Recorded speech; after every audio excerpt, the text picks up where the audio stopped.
You've grunged it out to living in the 90s. You've sung along with your kids to Kids Bop. You turned it up to Freedom Rock. Now, get ready for the softer side of cybersecurity with Sunsets and Snowdrifts, including all your favorite hits, like Don't Go Breaking My Encryption. Don't go breaking my encryption. I can't fight this phishing anymore. And I can't fight this phishing anymore. We will patch you. We will patch you. I want to know who logged this. I want to know who logged this. And who could forget, how am I supposed to live without BCISO? How am I supposed to live without BCISO? And who came up with this amazing compilation of cybersecurity hits, you might ask? It's your podcast host, Senior Sunset and Mr. Snowdrift, Evan and Kennedy.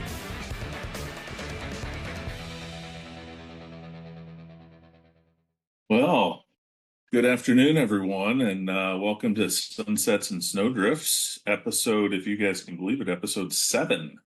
Holy shit. I know. How did you get Mike and I in the same room 7 times consistently? And only keep it to like 1 hour, right? A piece. Yeah, we did the podcast on Thursday, Mike and I, and before we knew it, it was 2 hours. Yeah. And then we stopped the broadcast, and then we talked about it for another half hour, 30 minutes. Yeah. It was a good talk. I need a haircut. You're getting a little shaggy on the sides. Well, I think, Mike, you got one right before Hacks and Hops, right? Yeah, I did. They cut off a little bit. Well, and it was great to see. How long ago was Hacks and Hops? It seems like a long time ago. Was that a couple right? weeks? It was only a few weeks ago, right?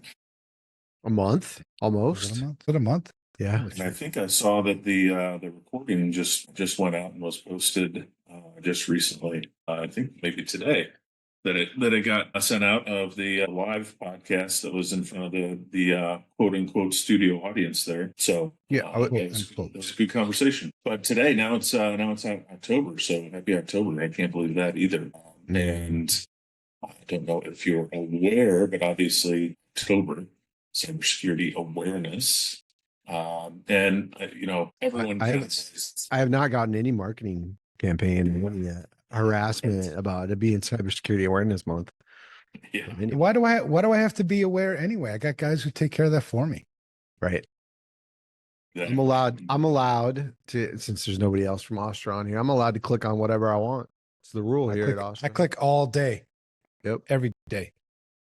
In fact, Kennedy clicks on all my stuff too that I submit. That's phishing. He just likes to mess with me. So yeah, because if he forwards it to me and submits it as a phishing email, hey everybody, this is a phishing, and I click on it, he gets to sign up. It automatically signs him up for phishing. Security awareness training. So don't ever forward me that stuff. I'll click it for you so you get dinged. Do you ever click links and then end up in a meeting and you're like, hey.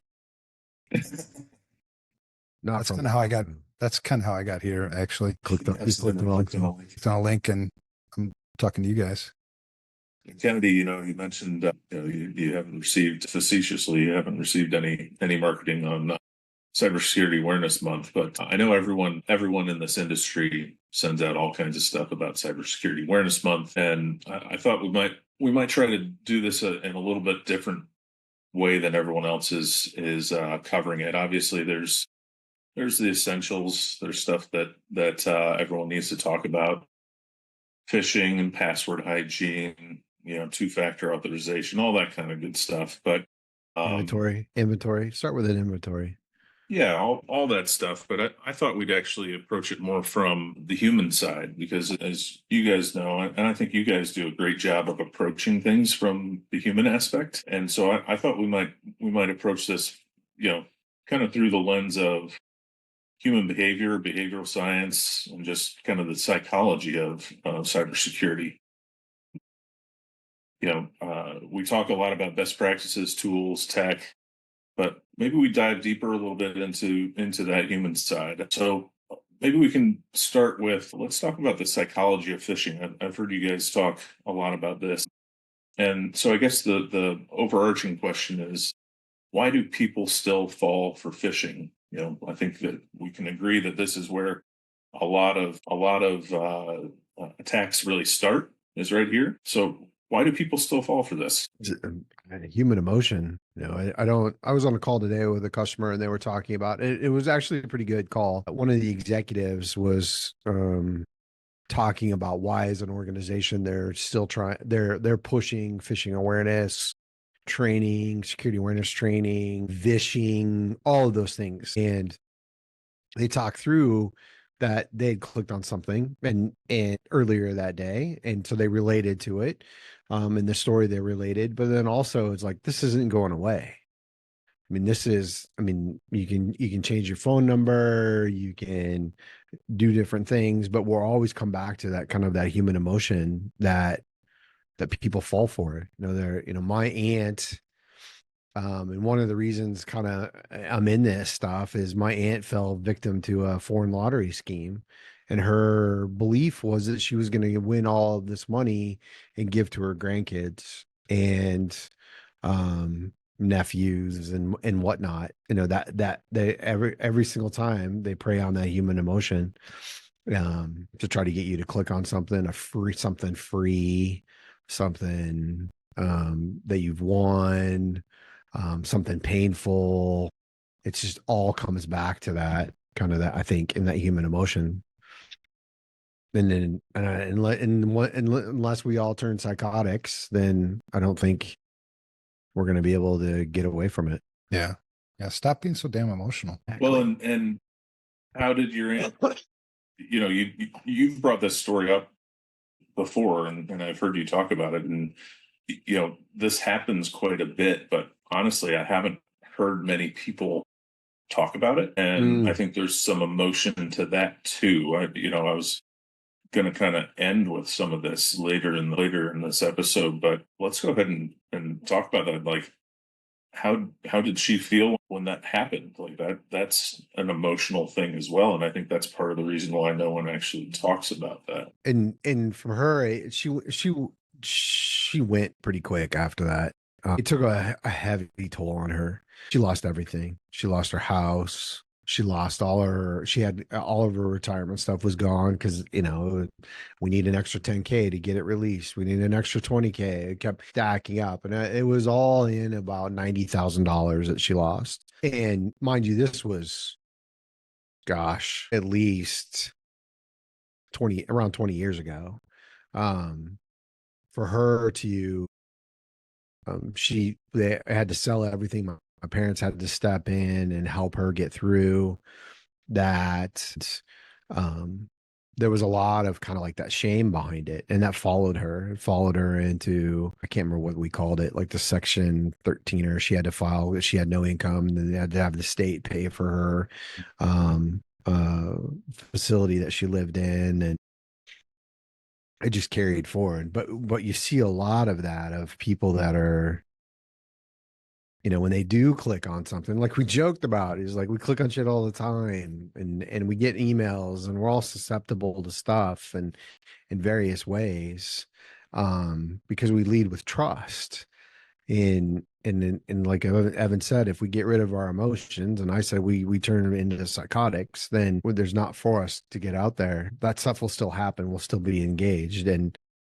But for me, it's that there's no shame in that we clicked something.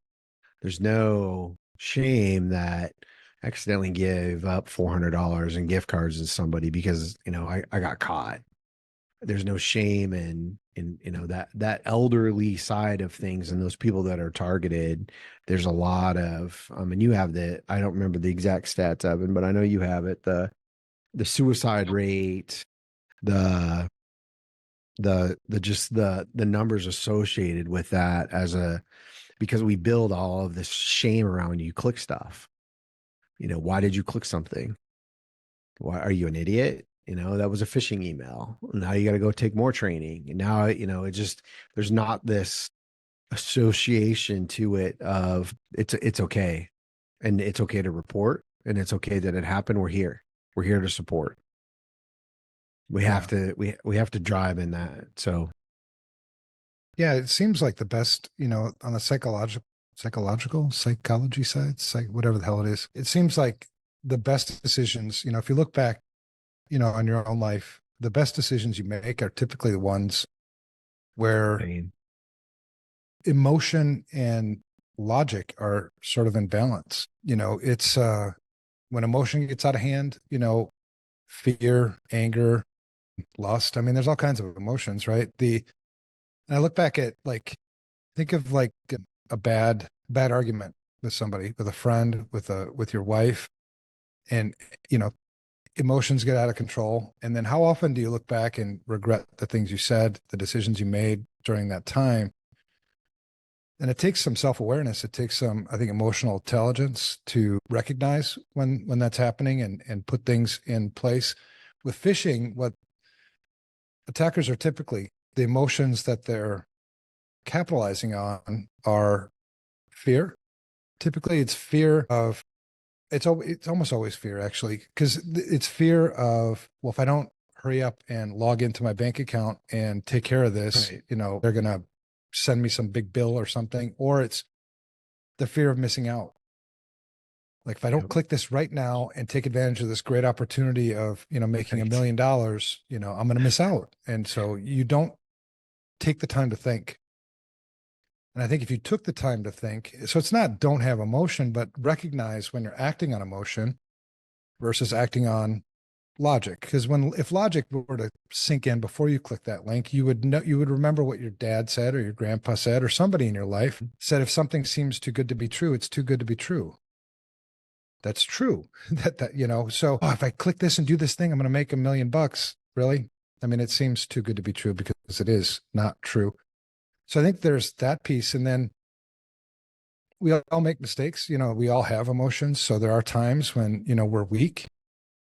The situational awareness is a really big deal. So understanding where this email came from, why am I getting this email, putting that, if you can do that, that always helps. The rule of thumb on prevention, it's always the same. You never, ever, ever give out any sensitive information on any communication that you didn't establish. So that means through email, that means through a text message, that means through a phone call, anything. If I didn't establish this communication, I'm not giving any information. If you live by that rule of thumb and you can remember that and recognize that, you significantly reduce the opportunity. But let's say you failed, right? The name of this game, information security, is not 100% prevention. It's not perfection. It never will be. So you'll make mistakes. So on the prevention side of things, you try to, an ounce of prevention with a pound of cure, or whatever they say. Where I can't prevent bad things from happening, what do I have in place to detect it? So if I click that link and I'm like, oh shit, there's a detection, right? Listen to that. It's just like a computer alert that you'd get, in your SIM solution. It's just in your brain. And then what would my response be? And prepare ahead of time. Who would I call? Crap, I clicked the link. Do I call Mike? Do I call, maybe I've got a tech, a family member who's, an information security person, who am I going to call? And yeah, the being ashamed that's bullshit. It's not going to help anything. Being ashamed, that's again, your emotions getting out of hand. If logically, if you thought about it, it'd be like, there's nothing to be ashamed of, right? I made a mistake and, I'm going to learn from it. I think part of it is also remembering how much you both have mentioned, like, this isn't going away. In fact, they're getting better at this. Like, with all the advances in technology, and you think about what we're doing to try to prevent all this, they're doing just as much, if not more, to try to get better at fooling you and at deceiving you. And that's the cool thing about good. That's the crazy thing about attackers. So as a social engineer, my favorite target would be to use my logic against your emotions. Yep. That's a winning combination almost every time. And so your attacker is thinking, what's going to be the most effective way to capitalize on you, take advantage of you. And so the reason why it's not going away, and the reason why it's getting better is because it's working. They're making a ton of money. And the best way to take care of a social engineer is really to use your brain, to think logically, to situational awareness, and if you actually ended up engaging with a social engineer, the best way to defeat a social engineer is to take them out of their pretext, which you probably don't want to do. It's fun if you want to do it. Just keep asking questions, and eventually they'll be pulled out of their pretext, and they'll mess up. So we had a fun experience with someone trying to get gift cards with pretty much everyone in our organization, right, Mike? Yep. Well, yeah. Thanks to your awareness, I didn't get that stuff I wanted on Amazon. No. Yeah, right. I had to pay for it myself. And I can actually, Evan, I can relate to that. I experienced a moment of panic because, to your point, they were thinking of what can institute that moment. And I remember receiving once or twice an email that was very threatening, and it had an old password of mine. And I was like, oh, they have some information of mine that they should not know. And then I remember that, like, taking some steps, because your heart rate goes up, you get discombobulated a little bit. And I remember stepping back and being like, okay, hold on. They have some information. It's not relevant anymore. They don't have anything specific other than that. This is nothing. But for a second, they put you in the panic mode. Yeah. Well, and it happens everywhere. And sometimes that helps people recognize things when you see these things in other parts of your life that aren't necessarily related to a phishing attack. And I'll give you, some examples of where somebody can use their logic to take advantage of your emotions to get what they want. And I don't think it's any more obvious for me anyway than in politics. You see it play out all the time, where I'm going to use your emotion. I'm using logic, right? Because I know that if I do it this way, if I position the message this way, it's going to make you angry. It's going to make you frustrated. It's something. I'm going to tap into some emotion that's going to make you forget about logic and vote for me. It happens all the time. And it's not just in the United States. It's not just a Democrat Republican thing. It happens in Mexico, where I live. So the more you recognize, like, my kids, holy crap. I was talking about my 19-year-old daughter this morning with a friend. Like, she's the best damn social engineer I've ever seen. I'm really, really good. I think I am. I mean, I try to be really good at this job, and she takes advantage of me all the time. Yep. Holy crap. Well, but it's always emotion. Yeah. I was going to say, she plays on an emotion. I'll get mad at her and I'm like, hey, no. And then she gives you that look, and you're like, oh my God, I just yelled at my daughter. I'm so sorry. Right. I know the same with my kids. I want my son to be happy. So what do you want? What do you want? Do you want that new toy? You want that, whatever. And you always start with, like, as security people, you can't change the world, but you can change your area of influence, right? So I have my family, my kids, my wife, my mother, other people. You have this circle of influence, and that's where it's got to start for you to talk to them about these things, right? To explain that, hey, Mom, if you ever run into this ever happens to you, I want to be your first call. I want you to call me. And I promise, don't be ashamed. What we're going to focus on is getting things back on track as quickly as possible. And then we'll talk about things that we learned from it. But there's no shame in this. I've been taking advantage. I've fished myself before, for crying out loud, on accident. It was a test, promise. Yeah. I mean, that was where you were going with the analogies of other people in the social engineering. The one that came to mind for me is, like, well, we've had a few hailstorms in Minnesota, and we have these big, massive people that come through and talk about, hey, I was talking to your neighbors and they have hail damage. I'm pretty sure you have hail damage too. You want me to go up and take a look? And I mean, as simple as that may sound, I watched a guy at my neighbor's house. He climbed up on the roof and he poked a hole through the roof.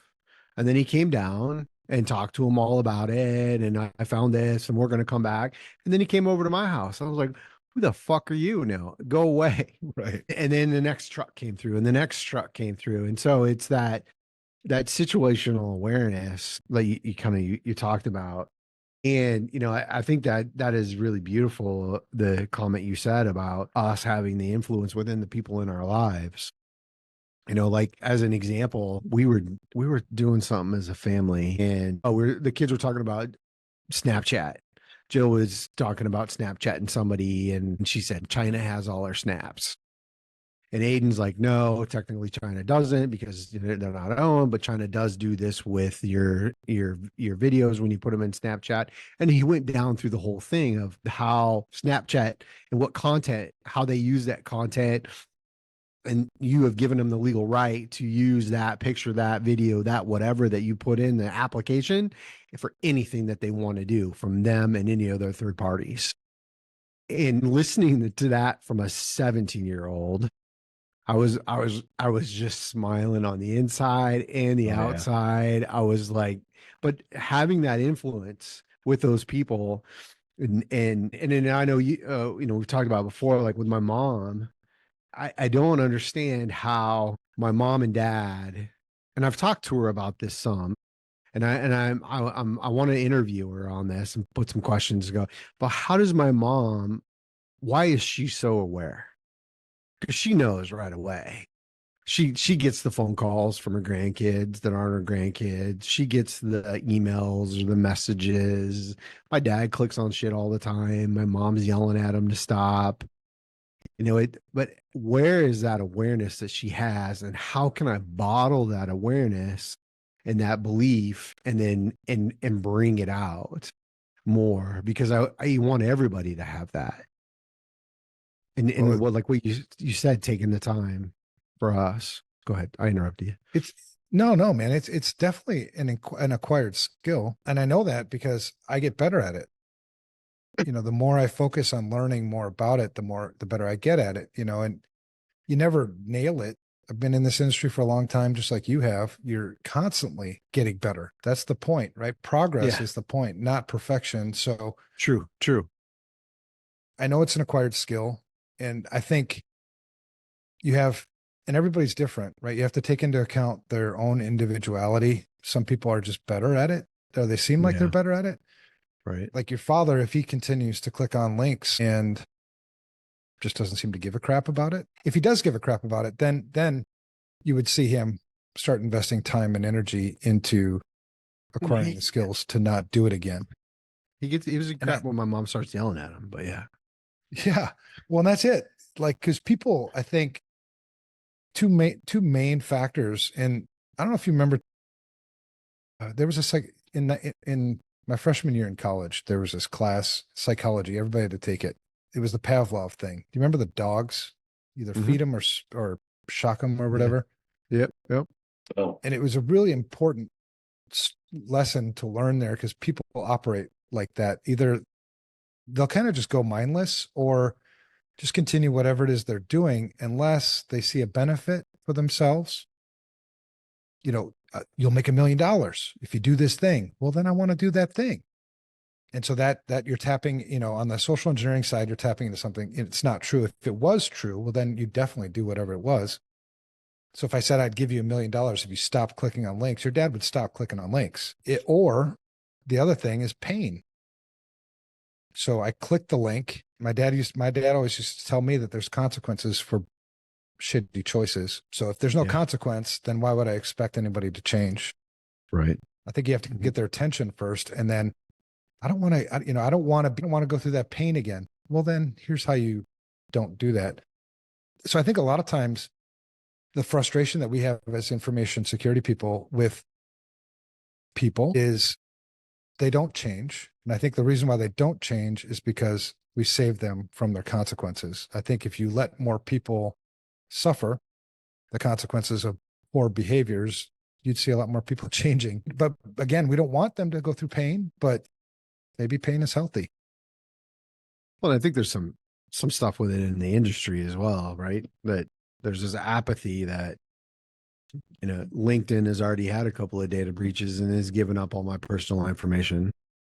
The credit bureaus have given up all my personal information. My PHI got stolen with the doctor's clinic, the orthopedic clinic that I went to. You get it. And we've talked about this before and here and maybe where it's that pain the accountability in that pain needs to get farther. Because you're right. But nobody suffers, right? There's no pain. No, there's no pain. And then And it actually, becomes, then it's apathy, right? yeah. And I learned this, there's so many parallels between information security and just like life stuff. Mhm. It's crazy because I learned this firsthand from my own addiction problems, 20 something years ago. I would have not stopped drinking had it not hurt as bad as it did. Right. I was tired of the pain.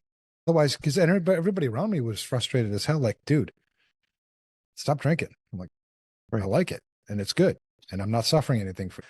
But then it hurts enough times, in jail or, whatever else. Then you change. And I think the same thing with information security. When people click on the links, unless it does hurt, a lot of times people then don't know what to do with that hurt, right? So, Yeah. Don't know where to take it. Don't know what to talk about. yeah, they feel ashamed. And it's probably a pain that they've never felt before either. So it's like, what do I do with this? Where do I take it? I don't know. Along with the Well, maybe that, reward maybe and the that. pain.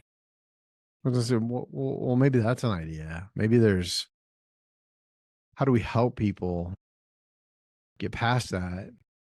No, no, we're not victim shaming. Remember? Oh yeah. No, I was just helping them get the pain first. The pain, yeah. You want them to feel the pain, but then on the other side, you want them to process the pain so they come out on the other side better and not just angry or shame from a victim standpoint and the stigma associated.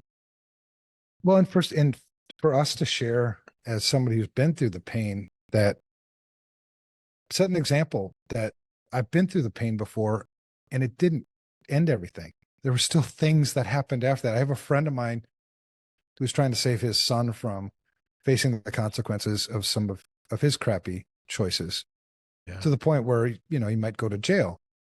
And he's like, where can I find a lawyer? And I'm like, maybe he just needs to go to jail. And but that'll ruin his life. I'm like, it doesn't ruin your life. I've been to jail many times and I'm fine. I'm a better person for it. I've learned from it. I can help other people with it. So even if you fall victim and let's say you lose $90,000, use $100,000, you lose everything. Right. Do you think it's actually over? Because it's not. And I think having people, so you went through that pain. Awesome. I mean, not awesome, but you're going to recover from it, right? There's people that will come around you and help you and lift you up and you're going to recover. So this lack of hope thing, but then also in your story, there are other people who noticed. There are other people who noticed that you just lost $100,000. They don't want to have that pain. So you've also started to inspire other people to not do the same thing that you did. But in order to do all of this stuff, we have to be more open and talk more openly about what happens, about how it affected you. It's like suicide. That's another mental health. People don't talk about that stuff because it's like taboo. Right. There's some stigma around it. It's like, no, fuck your stigmas. People do become victims. People do suffer with mental health issues. People do commit suicide. People do these things. And and the more we talk about it, the more that stigma erodes and the more people will talk themselves about it. And I think that's how you start to change things. Maybe. I'm willing to try it. Yeah. I think, and that's what I was thinking too, is how do we give an audience to those? I love that though. Fuck your stigmas. I wonder if that domain's available. I mean, seriously, it does nothing but hurt people. Right. Yeah. No. People are reluctant to become authentic and be real. And like, I struggle with stuff. Instead, what do? You don't share it with anybody and you kind of keep that stuff bottled in? No, man, get that stuff out there. And if people are going to judge you for it, the stigma should actually be on them. Right. In my opinion. I don't know. That's one of the things I love about you. And I love about, so many people in my circle is I can be real. And once you're real, there's so much freedom that comes with that. And how does this relate to information security? It's the same thing, right? Rather than playing the game that, well, I'm compliant with whatever, so I'm secure. Bullshit. You're not secure. No, I checked the box. Right. And let's define what secure is, right? To what degree are you secure? That's the question. So I'd like to see a lot more of that, a lot more just realness in this industry, a lot more And I think that's how you combat the awareness thing. It's okay to be a little bit paranoid about things. It's okay to think critically about things. Right. Don't be a herd follower. Don't be a sheep. And that's the only way to stop being a victim, is to choose to stop being a victim. That's kind of a good segue to my next question and subject. We often talk about that issue. You mentioned the word paranoid, right? And we often talk about that, which is, how do you balance that within an organization, and also maybe personally as well? So how can organizations foster a culture of healthy skepticism without creating that paranoia? We have kind of a saying that's, what is awareness versus apathy and paranoia? Where's that defined line, and how do you balance that? Well, I think it's understanding what's healthy and what's not healthy. Mm-hmm. In your environment, right? For you. Yeah. I don't make those decisions on what's healthy and what's not healthy for you. Yeah.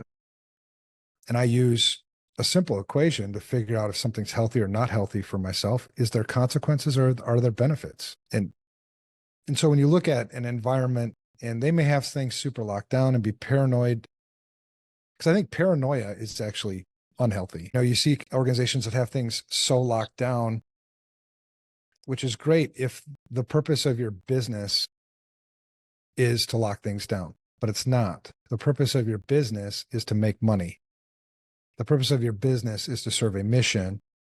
If information security is getting in the way of that, well, then it's unhealthy. And we have to figure out creative ways to be aware, put the adequate level of protection in place, but not restrict our ability to make money. That's kind of my take on it. Very well and efficiently said. That's one of the best ways I've heard it said.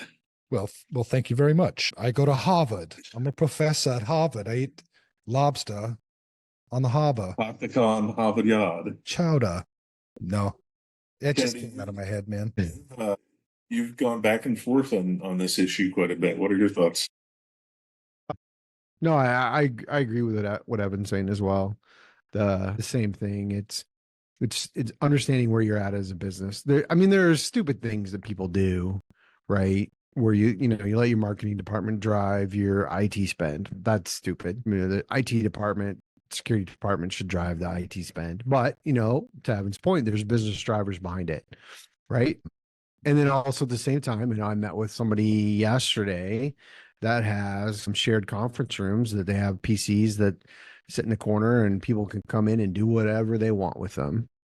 And I'm like, oh my gosh, what are you guys doing? And they're like, well, look, here's what we do. We have deep freeze. They wipe the brains every day at this time. They're VLANed off from over here. And really, we educate the users that log into them. Okay, if you forget to log out, it's not our problem. It's yours, and creating that education. So there's always different aspects of the business and what a business is doing to make money. A classic example of mod down here, Astra, and our Wi-Fi password. In our old office, I wrote the Wi-Fi password on the whiteboard. It was my son's name and his birthday. And I didn't think about it until I was on a call with somebody about 6 months later. And I said, oh, it's my son's birthday. And he's like, oh, I know the Wi-Fi password at your office. But at that time, there was no way. You're just getting straight internet. There's no east-west traffic. There's no ability to get in anything. It was a flat, secure network. And so, that again, from a business standpoint, did we want to spend a lot of money on appliances and build a captive portal and do all these things? No, we didn't have a need for it. So as a guest, it's Aiden 1226. Which is not a password for anything else. So John, don't feel like you can try it anywhere. That's what he says. Yeah. No, it's true. Well, it might be my wife's password. I don't know, but it's not mine. Well, and that's it. We're a lot of times from a security perspective, we're quick to judge too. Yeah. Right. Yeah. Yeah. So I can't believe you're using that as a Wi-Fi password. The fact that you're saying that, the worst decisions I make, one, I said, were when emotion and logic are out of balance. The other times I make really shitty decisions is when I lack context. Right. When I don't understand how this fits with other things. And so I don't like making shitty decisions. And hopefully other people don't either. And if that holds true for you too, well, then rather than judge, why not seek out context? Right. Like what other controls might you have in place, to protect that? And I'm not asking because I'm judging. I'm asking maybe because I want to learn. Maybe I want to, right. Maybe you know some tips and tricks that I can go take to my own office. And then there's this judgment of everybody has different risk profiles, right?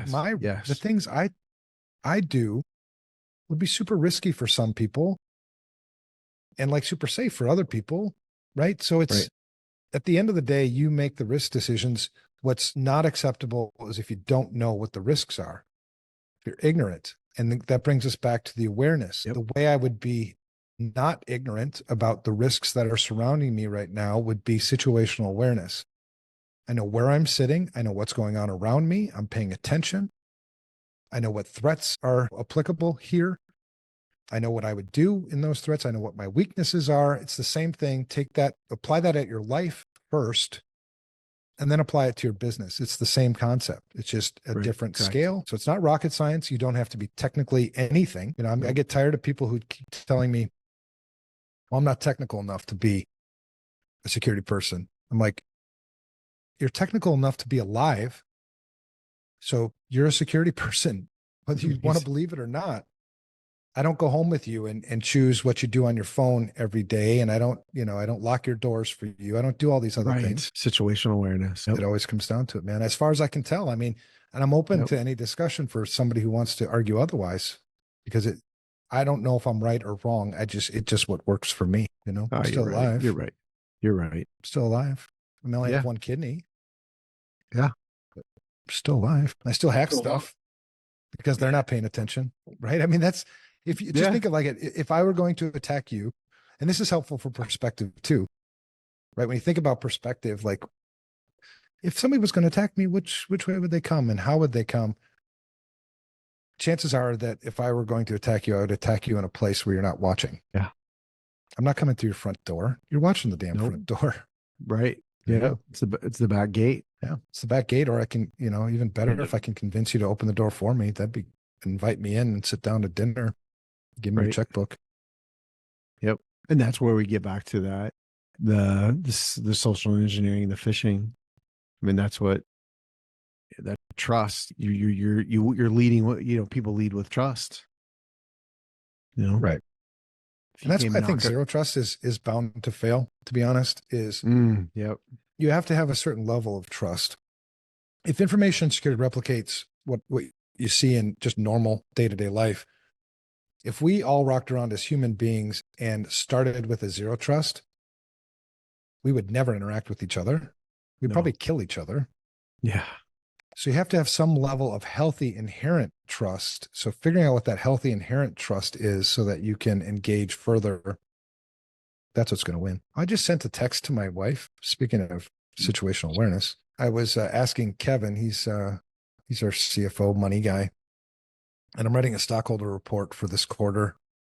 And so I sent him a message saying, what's our current estimated MRR, monthly recurring revenue number? And what is it approximately from a year ago? But I didn't text Kevin that. I texted my wife that. So my wife responded, what is an MRR number? So there's an example right there live on camera where I made a mistake. I could have sent something very, thankfully that's not going to be a big problem, but imagine if you sent the wrong message to the wrong person. That happens often. Yeah. And I'm a security guy. I'm supposed to be an expert. I'm supposed to know the situational awareness. Like that message went to my wife instead of Kevin, but I made a mistake. Well, you got to take it forward and say, Mar, I meant to text this to Kevin. I'm going to play this morning. I'm on a podcast. Can you ask Kevin for me and see if Kevin will give it to her to give to you? I'm going to play this MRR thing. I'm like, you don't know what MRR is? You're going to go off MRR? Oh, okay. Yeah. No, don't do that. Because if you push her too hard, she'll come up and hit you. No, which is awesome. Because usually that hitting, leads to, it could be fun. Yeah. Yeah, it's true. But on the, obviously this one doesn't have negative, significantly negative consequences associated with it. But I don't feel ashamed. It was a mistake. Right. And it was of all places, Actually, it was a pastor who taught me this. The difference between guilt and conviction. And it's wisdom that I take with me kind of everywhere. Guilt is that voice that tells you you made a mistake, you're no good, you screwed up. Who's ever going to listen to you again? Because you made that damn mistake. You know what I mean? It's this tearing you down thing. Yeah. That's guilt. The other is conviction. And conviction is I made a mistake. Own it and change course. I'm not going to make that mistake again. No. The difference between those two is one tears you down. One beats you up. One won't let you grow. The other one will let you grow and make you a better person. And if you want to go, the fact that I heard this from a pastor, obviously there was a Christian piece to it. Guilt comes from Satan. Conviction comes from Jesus, because Satan obviously doesn't want you to grow, doesn't want you to be effective, wants you to be a bum, wants you to screw everything up. Whereas Jesus wants you to grow and be a light and help people and be awesome and all that stuff. So if you ever do make mistakes and you click on that link and it costs you $100,000, choose conviction instead of guilt. Yeah. Don't suck into the stigma. Right. Fuck the stigma. Fuck the stigmas. I think along those lines, when you're talking about different behaviors and how to create and mold and modify behaviors, I think both of you have developed and led teams and have created your own behaviors through the application of positive habits. How do you all approach developing positive habits from the aspect of simple things that can be done from a security standpoint for those out there that are looking for simple things that they can do to improve their own security, for whether it's themselves or their organization? Maybe an approach that they can take. Well, all of my stuff usually has come from pain as well, and change. Nobody's written me I get these bags under your eyes.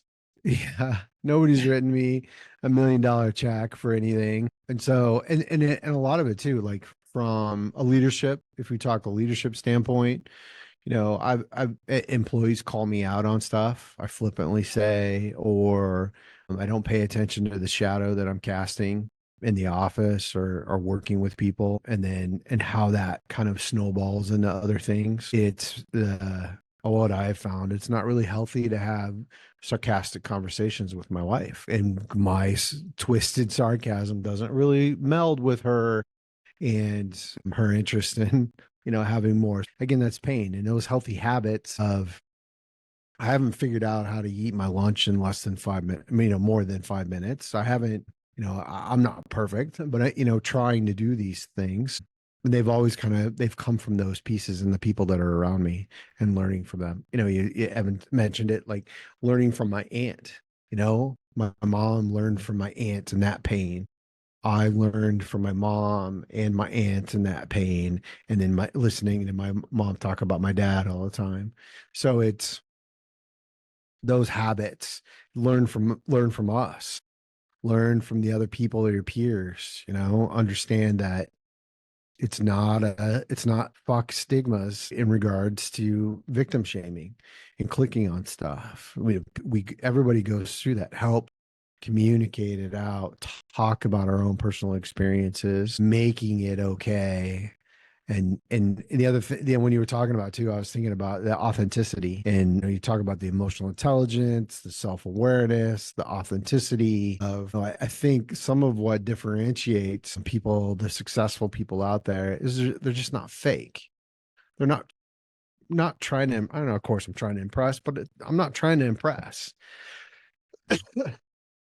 It's not the point. We're trying to carry this message around how to do things the right way, and how can I be of service to you? That's my goal. I want to be of service. I want to give it back, give it away. The knowledge I have, the stuff we do. That's why when we joke around that I'm not allowed to sell shit here at Astra, because I just give it all away. And I was at a conference in St. Louis, and I'm like, I'm gonna get sent to my room after my talk. And this guy texted me. He's like, "Did you get put in your room? And do you want to go grab a coffee? It's okay, man." And because at that core and that authenticness of us is that piece and wanting to just be of service. How can I help you? I don't, it doesn't have to be, a solution, some fucking tool, whatever service, whatever. Let's just talk. Let's just talk about what's, so. Yeah, that's really, I mean, being an ADHD guy, somewhat crazy. I don't have a lot of habits because they don't stick. Right. And people that aren't this way, they have trouble relating to it. I get up every morning and I don't know what I'm going to do that day. And that freaks some people out. But the one thing I am, and the one thing I encourage everybody around me to be is be authentic. Mm-hmm. You, that's a habit I have. And it's a habit that I don't think I cannot have. Because being authentic is addicting. It's freeing. It's so good for my mental health to try not to be somebody that I'm not. Right. So the people around me, I think, feel comfortable being authentic too. And then we can identify why you click on links. It's not some, you don't have to feel like you have to tell me some lie. You have to tell me something that I want to hear. You can tell me what it actually is. And then we can solve problems that are actually there versus some, wasting our time on stuff that isn't. So it's the authenticity.